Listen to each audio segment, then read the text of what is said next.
Welcome back. This is the Allegheny Northern in N scale. This is the October 2022 layout update. And before we get into the new builds here on the layout, let's talk about the recent hobby shop pickup. And that is a couple of Amfleet cars right here. And yes, they are in a different scheme than the ones I have on the layout now, but that's okay. Not everything gets painted at the same time, so we're going to have a little bit of a mixed fleet running for a while. And I have to get him in the shot because every video that the Dash 8 has appeared in has gotten a lot of comments. So I did find out, for those of you who are looking for one of these babies, it does look like Atlas is going to be re-releasing them. I don't know when, but I know I've put out a little email thing here that as soon as they come in, the hobby shop's supposed to email me. They're coming out in DC and DCC.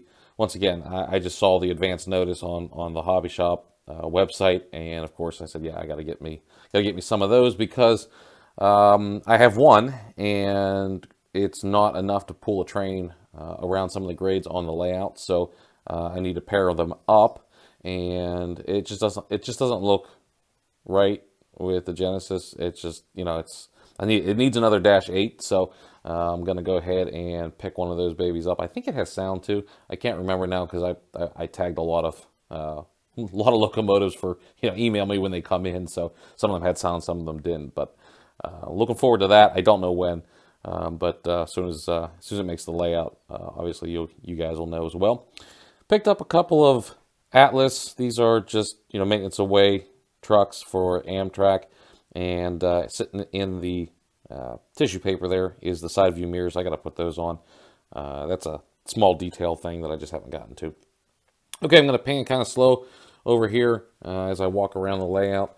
The rest of the hobby shop pickup was all scenery stuff. So there's some briar patches. I've got some grass here, some static grass under here. This is the end of my ballast, so I had to pick up another thing of ballast and some Smooth It, Sculptamold, all that sort of stuff. Picked up a couple of scenery details here, so some chain link fence. These are all gold metal models, and some these are the highway guardrails. And then I also got, so this is something new here for me. This is from Chooch Industries. It's a self-adhesive retaining wall. I don't know if it's rubber or what it's made out of, but it's pretty much already painted and detailed, ready to go. It's very thin, and thin is what I need because this is going over at the intermodal yard, and I don't have a lot of space to play with.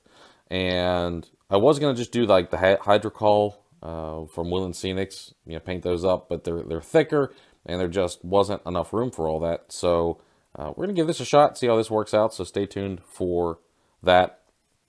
Okay, so talking about scenery, that's the major deal here.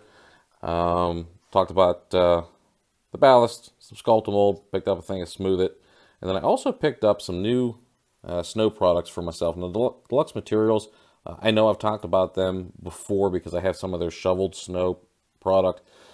This is actually their snowflakes and their icy sparkles. So these are the other two products. I think they also make micro balloons as part of their snow line. But we're going to try this. So I'm going to do a video on that as we go through the layout here.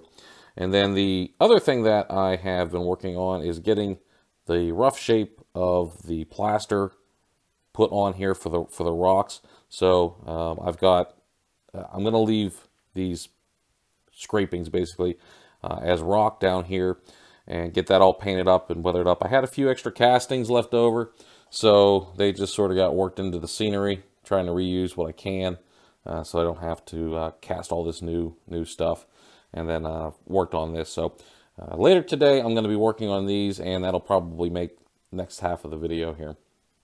I've got the quarry reset in the way it's going to sit on the layout. Obviously, I need to fix this little guy because he can't be bent like that. That would not look good.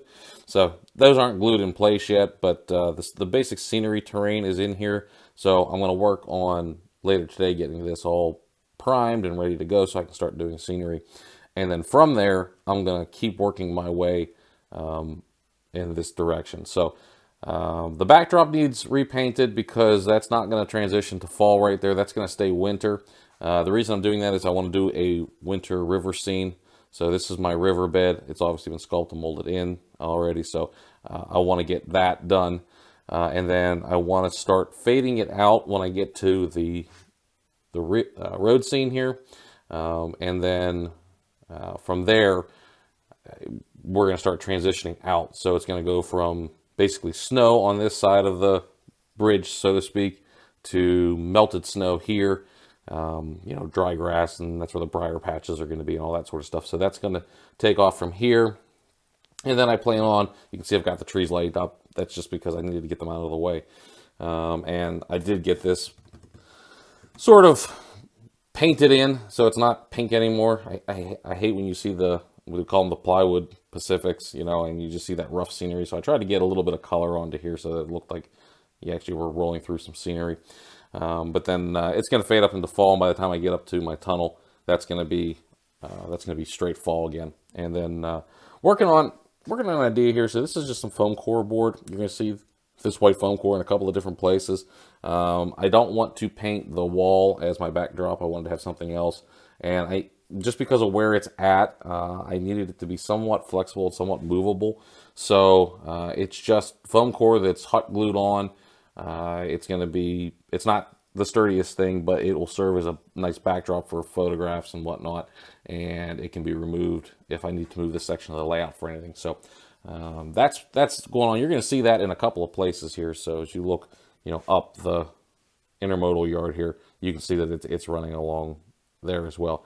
And I mean, it's not going anywhere. You know, it's on there and it's all glued together. And then the scenery in the foreground is going to kind of blend it. This is just a place to put the sky. So got that put in for this month as well.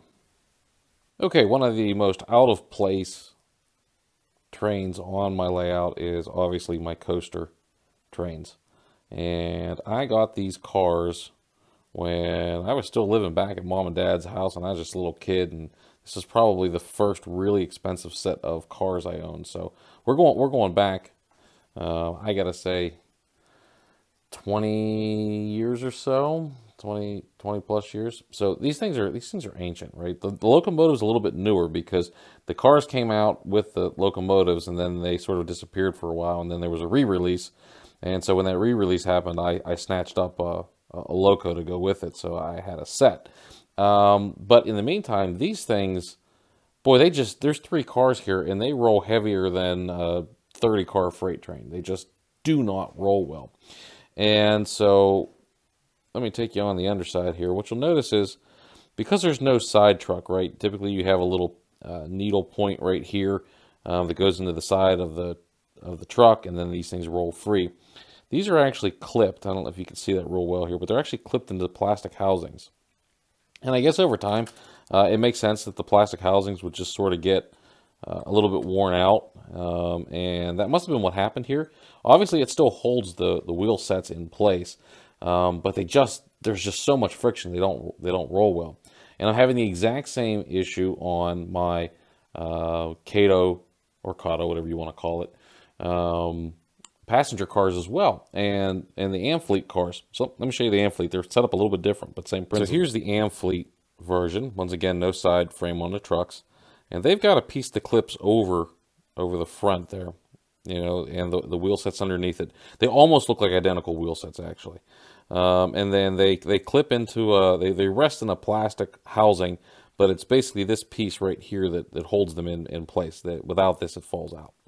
And you may have guessed what I've done, because you could see that there was a little bit of a glisten on these things. So at first I went, all right, well, maybe they just need a little bit of lubrication. And I did the #1 no-no, and that is I took a locomotive oil and I put a little drop on, very sparingly, because the oil will pick up dust and debris on the tracks, and then before you know it, your problem's even worse than it was. So I did that, and I knew it was kind of a bad idea. And honestly, even without picking up any dust or dirt, it did not improve the situation. So apparently some other people have had the same issue, and I went on to Google, and the recommendation was made for graphite spray, or a graphite product. And I went, oh, of course, duh, that's a great lubricant. And it's dry, so it's not going to attract a lot of dust and dirt. So I went to Home Depot, and I found a a product that came in a can. It's a liquid base, but it dries like graphite, so that's perfect. It's not going to pick up dust. That was where I made my second mistake. My second mistake was that the spray is an aerosol, and it comes out of there with the speed that you would expect from an aerosol. So it's trying to go into locks and other stuff that might be stuck on a house or a job site. And of course, it is way overpowered for trying to do precision work in N scale. So I tried a bunch of different stuff. Long story short, I've got graphite on everything over the workbench. But, so I did get some improvement. They do roll a little bit better. They're still heavy.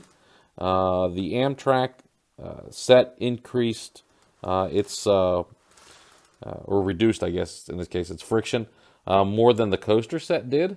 And I'll tell you what, I'm going to put out a YouTube cry for help. If any of you have experienced this with your sets, I don't care what scale you're in, and you came up with a solution that worked for you, I am basically at this point on my knees begging for that solution, because I know it is definitely a wear and tear thing, because the new Amfleet cars that I showed you earlier, they slide right down all the grades. These things stop about halfway through, and that's obviously because the friction is caught up to it, and it's like you're driving with the brakes on.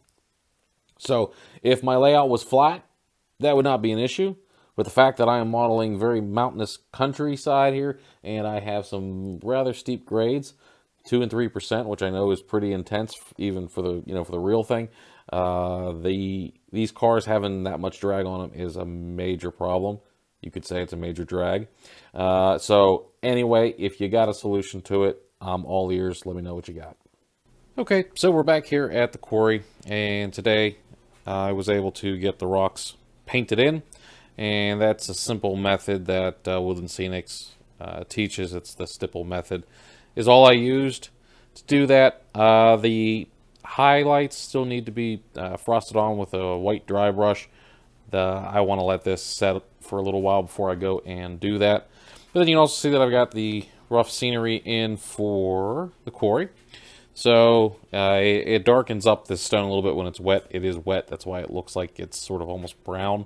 It does dry closer to a gray. I'll show you that because I've got some of it right over here. So it'll dry closer to that when it's done, but it does take on a little bit of a darker color when it's wet. So we've got both sides of the rocks are done, and it's going to be winter snow up on top, so I'm not going to spend a whole lot of time with this because this is thick snow. You won't see anything sticking out through it. So the tracks need cleaned. Everything needs rearranged here. The next step will be once I get this scene all done, all of the stuff that's occupying that area there will come over to here, and then I can finish that scene up, and then we'll be back to where we were before the expansion. So that was my goal, is to get these end scenes here all wrapped up, and then on the other side here, same deal. So I've got, and you can still see that the glue is wet, but I've got the track ballasted. I've got my dirt layer in, and that's just Woodland Scenics Earth Blend and Express Scenics. I believe it's like a brown ballast dirt type stuff. So I like to put the ground in first, as far as like the dirt goes, and then I'll come back over top of it with static grass. I mean, that's the way it is in nature, right? You know, you have the dirt and the grass grows out of it, so I do it the same way. I always put the dirt down before I put the ballast down. Once again, the dirt is there first, so I try to do it in that order, because you're not going to have grass grown up through your ballast, right? So, and you're not going to have dirt in your ballast. So I try to do, like, I'll keep the grass will be kept back so it doesn't get on there. And then also, you know, you're not going to have, you don't want this dirt getting sprinkled in there. It's supposed to be clean ballast. So got that in. And then let's take a spin around here. And probably this is the largest of the updates for this month. And that is the intermodal yard. So if you followed this on Instagram, then it was kind of a spoiler for you. You saw it already. But we've got the check-in station. Got the guys working. Obviously, it's not done yet. I still have I had some rework to do here, so that needs patched back in. And you know, the scenery was just basically roughed in, so there's a little bit of static grass here to sort of you know, get it going, but there's shrubs and stuff aren't really in yet, so I need to get some weeds put in.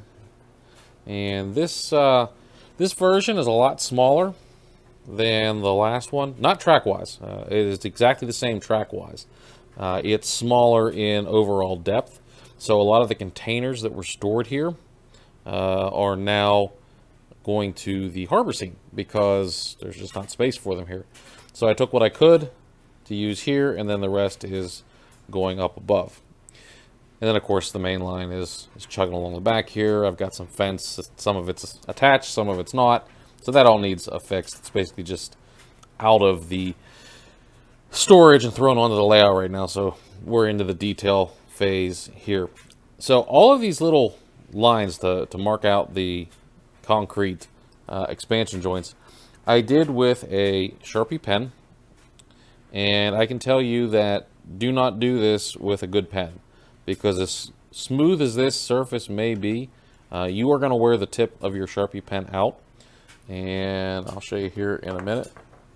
So I don't know if you're going to be able to see that, but basically there is no tip left on there. The felt tip is completely gone. So there's don't expect to go out and buy a pen if you've got this much area to do, and that pen is going to make it to the end. It's not. It's going to be a one-time use. And that's roughly 10 scale feet is what I was going for on each of these. So that's pretty much what you get in real life too. You can go a little bit larger, but then you run the risk of cracking. So, but it looks good. And then I came in and weathered it with an airbrush, and that's it. Called it done. So, got to finish up the scenery here. I am working on, I showed you earlier while it was in the package, working on putting that retaining wall here on the back side. So that glue ball is actually kind of holding it against the place where it needs to stick. So we're going to get this all put in, and then when that's done, you'll see that in the next update. So that's it for October. We're coming into November, of course, which is going to be, you know, Thanksgiving and all that towards the end. So going to try to get as much done as I can here early on in the month, that between, you know, that and raking leaves, I guess, and then we'll see you here for the November update.